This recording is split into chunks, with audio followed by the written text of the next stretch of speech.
சிறுத்தையும் எலியும். அது காலையில நேரம். சூரியனுடைய வெளிச்சம் அப்பதான் காட்டு மேல விழுந்துச்சு. மொத்த காட்டுலயுமே பறவைகளோட சத்தமும் கேட்டுக்கிட்டு இருந்துச்சு. அப்போ யானை தாத்தா மெதுவா மெதுவா நடந்துகிட்டு ஆத்தங்கரை கிட்ட வந்தாரு. அப்பதான் சிறுத்தை ரொம்ப வேகமா ஓடி வந்து யானைக்கு முன்னாடி நின்னுச்சு. அட யானை தாத்தா, எங்க போறீங்க? காலங்காத்துல கிளம்பிட்டீங்க? தண்ணி குடிக்க ஏரிக்கு போயிட்டு இருக்கேன். ரொம்ப தாகமா இருக்கு. ஐயோ, காலையில கிளம்பி மத்தியானம் இப்பதான் போய் அங்க சேரீங்களா நீங்க? என்னப்பா இது, இந்த பெரிய உடம்ப வச்சு கொஞ்சம் தூரம் போக பாதி நாள் எடுத்துக்கிற நீ அதானே? இந்த நேரத்துல நான் 100 கிலோமீட்டர் ஓடி போயிருவேன் தெரியுமா? சிறுத்தை சொன்னதை கேட்டு யானை தாத்தாவுக்கு கோவம் வந்துச்சு. ஆனா அவர் எதுவும் சொல்லாம அமைதியா அங்கிருந்து போயிட்டாரு. சிறுத்தை சிரிச்சுக்கிட்டே அங்கிருந்து போயிடுச்சு.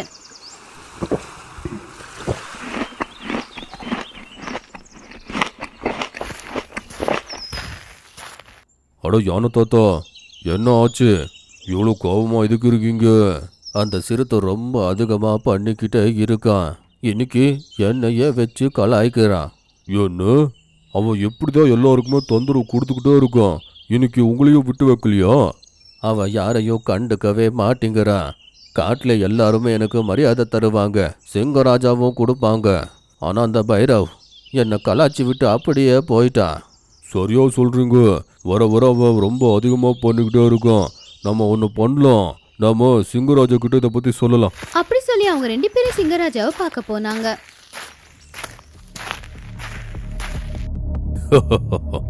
அடேங்கப்பா, யானை தாத்தா, ராமு கரடி 2 பேரும் வந்திருக்கீங்க. ஏதாச்சும் பெரிய பிரச்சனையா இருக்கும் போலயே. சொல்லுங்க, என்ன ஆச்சு? யானை தாத்தா கொஞ்சம் முன்னாடி வந்தாரு. நடந்த எல்லாத்தையுமே சிங்கராஜா கிட்ட சொன்னாரு. சிங்கம் அத கவனமா கேட்டுச்சு. அதுக்கப்புறமா சிங்கம் தன்னுடைய தலையாசிச்சு கரடிய பார்த்துச்சு. மகாராஜா, பைரவ் சிறுத்தை சும்மா எல்லாரையும் திட்டுக்கிட்டே இருக்கான். அது மட்டும் இல்ல, உங்களை பத்தி என்னென்னமோ சொல்றான் தெரியுமா? அப்படின்னு சொன்னதும் சிங்கராஜாவோட கண்ணுல ஒரு வெளிச்சம் வந்துச்சு. அது ஒரு பெருமூச்சு விட்டு யோசிச்சுக்கிட்டு இருந்துச்சு. ஆமா ராஜா, பைரவ் சிறுத்தை எல்லாரையும் கலாச்சி விட்டுனே இருக்கான். ஆமா ராஜா, இன்னைக்கு உங்களையும் எப்படி திட்டுனா தெரியுமா? என்னை பத்தி என்ன சொன்னாவ? மகாராஜா, அவங்க என்ன சொன்னானோ, நீங்க சிங்கத்தோட குலத்துக்கு அவமானம் சொன்னான். அவன் தான் ராஜாவா இருந்திருக்கணுமா?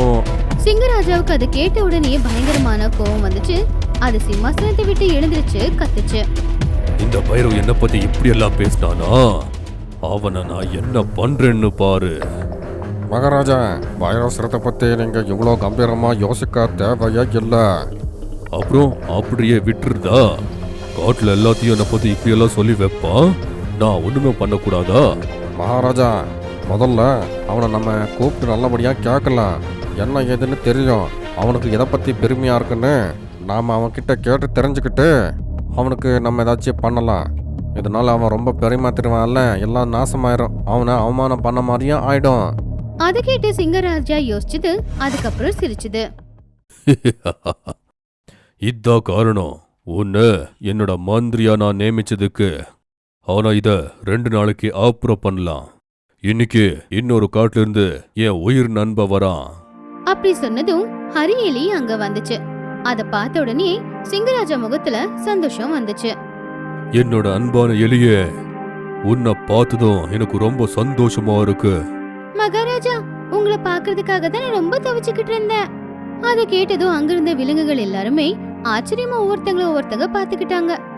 சிங்கராஜா அப்புறம் எலி, இவங்களுக்கு நடுவில் எப்படி நடப்பு? சிங்கராஜா எல்லாரையும் பார்த்து சிரிச்சுக்கிட்டே இப்படி சொன்னாரு. நீங்க 2 பேரும் எனக்கும் ஹரிக்கும் எப்படி நட்பு உண்டாச்சுன்னு யோசிப்பீங்க. ரொம்ப வருஷத்துக்கு முன்னாடி வேட்டைக்காரங்க வந்து என்னை வலையில பிடிச்சிட்டாங்க.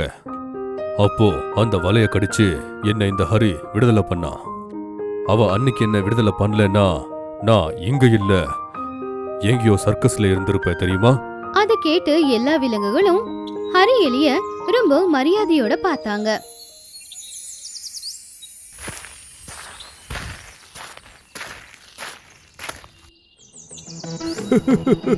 மகாராஜா, என்ன இது? நீங்க எலியோட நட்பு வச்சிருக்கீங்க? அதை கேட்டு சிங்கராஜாவுக்கு ரொம்பவும் கோவம் வந்துச்சு. ஏய், வாய மூடுறா. நீ ரொம்ப ஓவரா பேசிக்கிட்டே இருக்க. என் நண்ப பத்தி இன்னொரு வார்த்தை பேசுன. அட ராஜா, நீங்க தப்பா நினைச்சுக்கிட்டீங்க. மத்தவங்க யாராச்சும் இல்லை கூட நீங்க சுத்துறத பார்த்தா கண்டிப்பா கிண்டல் பண்ணுவாங்க. நீங்க நண்பனா வச்சுக்கணும்னா என்ன மாதிரி சிறுத்தைக்கிட்ட நட்பு வச்சுக்கோங்க. அது கேட்டு சிங்கத்தோட கோவம் இன்னும் அதிகமாச்சு. உனக்கு எதுக்கு இவ்வளோ திமிரு? உன்னை பத்தி ராமுவும் பாலுவும் யானை தாத்தாவும் கம்ப்ளைண்ட் பண்ணாங்க. எல்லாரையும் நீ கிண்டல் பண்ணிக்கிட்டே இருக்க. மகாராஜா, என்னோட திறமை மேல எனக்கு திமிரு. என்ன மாதிரி வேகமா இங்க யாராலையும் ஓடவே முடியாது தெரியுமா? அது கேட்டு சிங்கராஜா கொஞ்சம் யோசிச்சுது. அப்படியா? நீ வேகமா ஓடுறதுனால உனக்கு திமிரா? மகாராஜா, திமிரு இல்ல, உண்மை. ஒட்டுமொத்த காட்டுல இந்த மாதிரி யாரும் ஓட முடியாது தெரியுமா? இது ஒட்டுமொத்த காட்டுக்கே தெரியும்.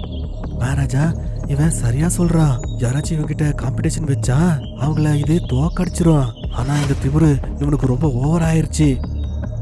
ஒருவேளை அப்படியா இருந்தா நாளைக்கு ஒரு காம்படிஷன் இருக்கும். ஏன் சார்பா என் அமைச்சர் மோண்டினரி பங்கு பெறுவா. மகாராஜா, இன்னொரு வாட்டி யோசிச்சு பாருங்க. உங்க நரி உங்களை அவமானப்படுத்துறோம். என் வேகத்துக்கு முன்னாடி இது ஒண்ணுமே இல்ல. ஒருவேளை மோண்டி ஜெயிச்சிட்டானா நீ இந்த காட்டை விட்டு போயாகணும். நான் தயாரு. ஒருவேளை நான் ஜெயிச்சா நான் இந்த காட்டு சிம்மாசனத்தை விட்டுறேன். அதை கேட்டு காட்டுல இருக்கிற எல்லா விலங்குகளும் ரொம்பவும் ஆச்சரியப்பட்டாங்க, கொஞ்சம் பயப்படவும் செஞ்சாங்க. அப்போ ஹரியலி முன்னாடி வந்து, மகாராஜா ஒருத்தங்க எது நினைச்சு பெருமைப்படுறாங்களோ அந்த பெருமையாலே அவங்கள தோக்கடிக்கணும். என்ன சொல்ல வர? ஹரியலி சிங்கராஜாவோட காதுல ஏதோ ரகசியத்தை சொல்லுச்சு. அத சிங்கராஜாவும் கவனமா கேட்டு அதுக்கப்புறம் சிரிச்சுக்கிட்டே சொன்னாரு, சரி, நான் உன் பேச்ச கேக்குறேன். மகாராஜா, உங்க நரி எங்க போச்சு?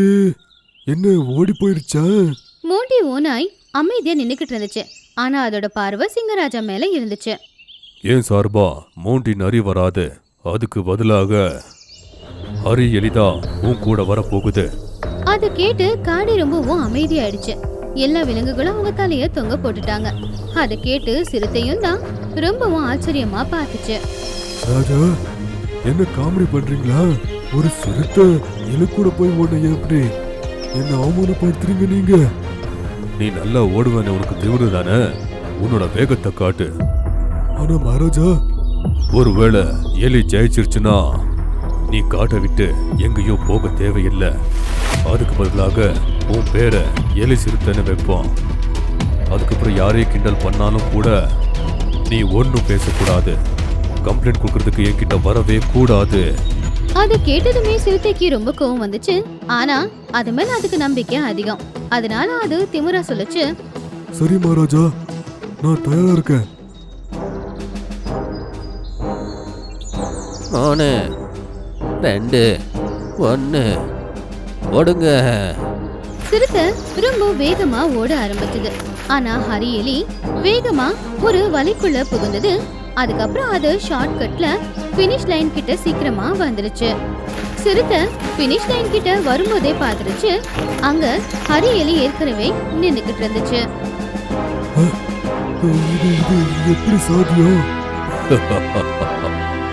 ஏன்னா என் நண்ப ஹரி சாதாரணமான எலி இல்ல. அவன் ஆப்பிரிக்கா காட்டுல இருந்து வந்திருக்கான். இங்க இவனோட வேகமா யாராலையும் ஓடவே முடியாது. எல்லாருமே அதை கேட்டு சத்தமா சிரிச்சாங்க. எல்லாரும் அந்த சிறுத்தைய கிண்டல் பண்ணவும் ஆரம்பிச்சாங்க. இனிமே இவனை எலி சிறுத்தைன்னு கூப்பிடணும். மகாராஜா, நான் பண்ண தப்ப நான் உணர்ந்துட்டேன்.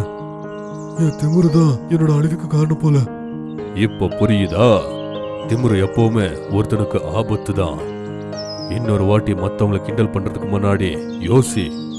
அதை கேட்டு சிறுத்தை தலை குனிஞ்சு வெக்கப்பட்டு நின்னுச்சு. அங்க இருக்கிற எல்லா விலங்குகளும் அன்னையில இருந்து சந்தோஷமா அந்த காட்டுல வாழ்ந்துட்டு இருந்தாங்க.